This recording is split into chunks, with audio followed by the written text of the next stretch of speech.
conto do menino que fazia ruídos. Qual que é a ideia dessa história, tá?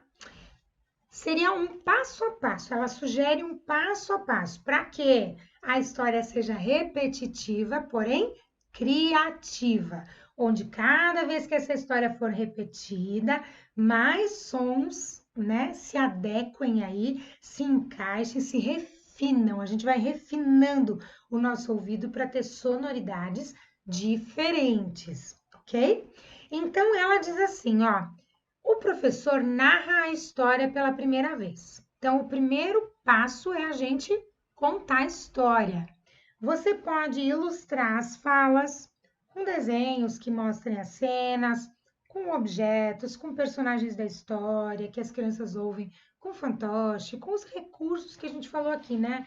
Um dedoche, algum instrumento, algum objeto sonoro, como você quiser.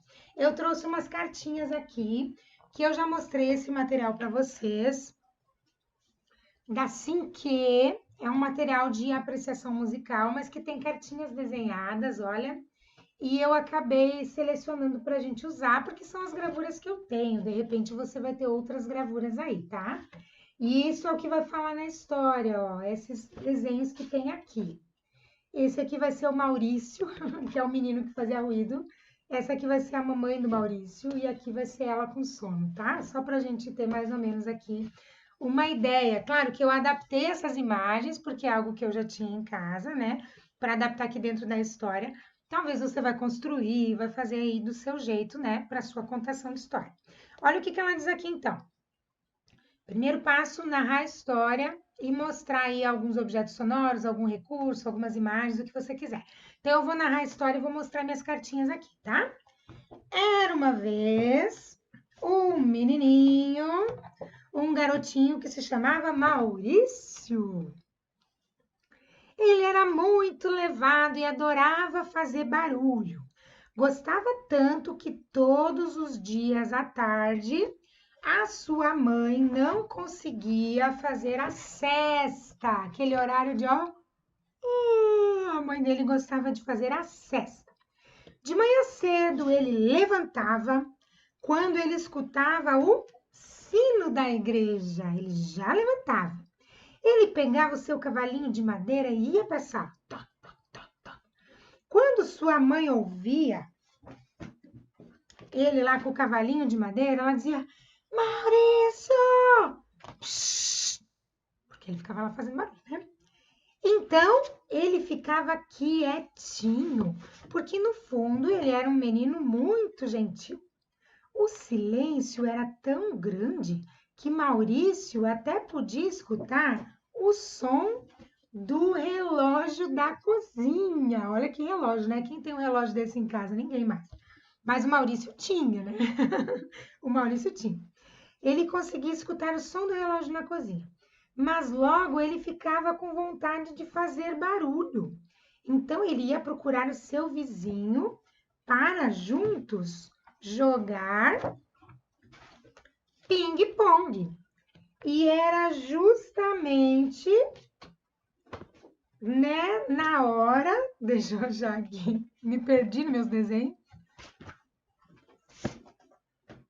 Ele ia jogar ping-pong aqui, e era justamente após o almoço, na hora de dormir a sesta, que sua mãe ia dormir a sesta.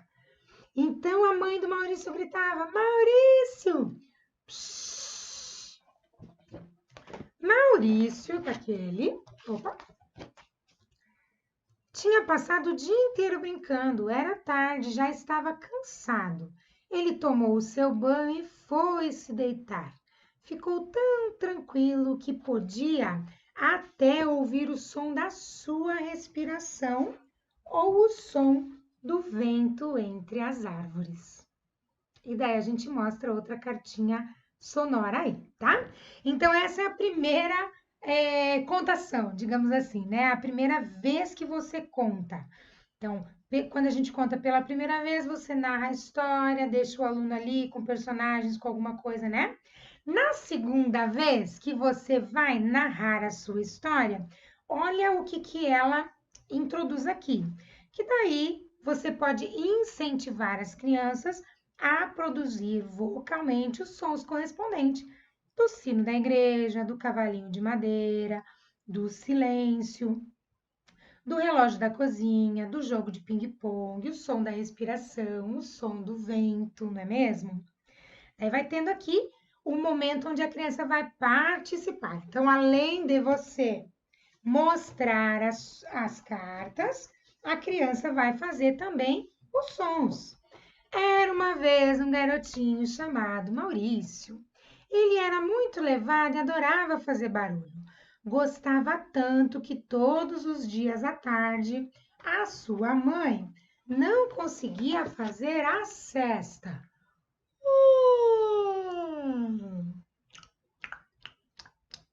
De manhã cedo, ele se levantava quando escutava o sino da igreja.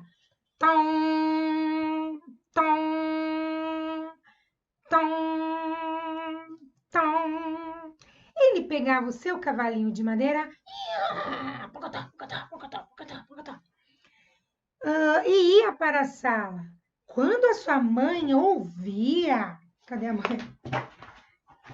Perdi a mãe aqui. Aqui, achei. Quando a sua mãe ouvia, dizia: Maurício!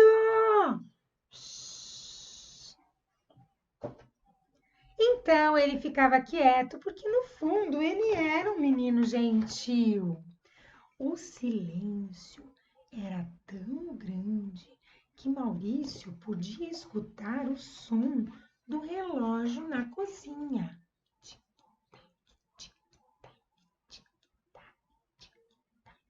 Mas logo ele ficava com vontade de fazer barulho. Então ele ia procurar o seu vizinho para jogar ping-pong. Nem sei fazer som de ping-pong, né? E era justamente na hora da cesta. Então a sua mãe gritava: Maurício! Maurício tinha passado o dia inteirinho brincando. Era tarde, já estava cansado. Ele tomou seu banho e foi se deitar. Então, tão tranquilo que podia, ouvir até o som da sua respiração.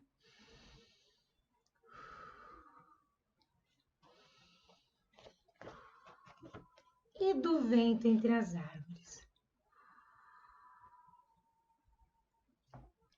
Então, aqui na segunda vez que a gente lê a história, já teve um colorido diferente. A criança já entrou. Como a gente já faz o aluno mergulhar na história e participar? Então, a primeira vez ele está conhecendo, ele está imaginando aquela história. E depois ele já fica atento, a criança já fica atenta para fazer os sons. Agora, tem mais coisa aqui que a professora Eni indica para gente. Outros momentos da história poderão ser sonorizados de acordo com a imaginação do grupo. Num segundo momento, a sonorização poderá ser feita com instrumentos musicais e outras fontes sonoras. Então, na hora do ping-pong, uma criança vai fazer a hora do ping-pong. A outra vai ser a mamãe do Maurício, que está tentando dormir.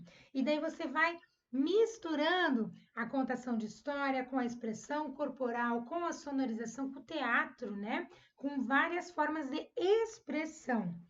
Outra coisa legal, olha só, que daí aqui é mais musical, tá? Então, quem tem um pouco mais de experiência, talvez dentro da música, vai entender um pouquinho mais. Quem não tem, abre bem o ouvido que vai entender também, ó. Nuances de intensidade e de velocidade poderão ser trabalhadas com o auxílio dos desenhos. Por exemplo, quando a gente aproxima ou afasta um desenho, porque é sinal de que aquele som está acontecendo mais longe ou mais perto da criança. Então, o Maurício foi na casa do vizinho jogar ping-pong, certo? E a mãe dele estava querendo dormir, não conseguiu, e ela lá da cama dela, ela grita: Maurício! E esse som ele é alto, com intenção de volume, mas ele não vai soar como um grito, sei lá, que a mãe estava ali do lado dele. Ah, Maurício, vem cá! Não, porque a mãe estava na casa dela. Então, você afastar ou aproximar um desenho da cena da história faz com que a criança execute com intensidades diferentes, com velocidades diferentes. Só que isso a gente precisa fazer a criança entender que se o vento da árvore não está dentro da nossa sala, o Maurício estava tão quietinho que ele conseguiu escutar o barulho do vento fora do quarto dele. Então, o vento estava balançando e ele escuta deitadinho na cama dele o vento que está lá na árvore. Como que esse vento vai chegar aqui, será? E não? Então, a gente começa a trabalhar aqui não só com a sonorização, então a criança fazendo sons vocais, as onomatopeias, mas também com toda a cena, com toda a narrativa, imaginando o momento, imaginando o ambiente, né? A criança mergulhando dentro do personagem. A gente pode dividir os alunos para alguns serem determinados sons, então você vai jogar o ping-pong, você vai ser a mamãe que vai dormir, você vai ser o sino da igreja, e daí a gente já vai montando todo o planejamento em cima disso, além de trabalhar com as qualidades dos sons, com a intensidade e a questão da velocidade, que é o ritmo. Então, se o ping-pong está mais perto, a gente escuta ele mais rápido, se ele está mais longe, a gente escuta talvez mais lento e a intensidade da bolinha picando também mais lenta.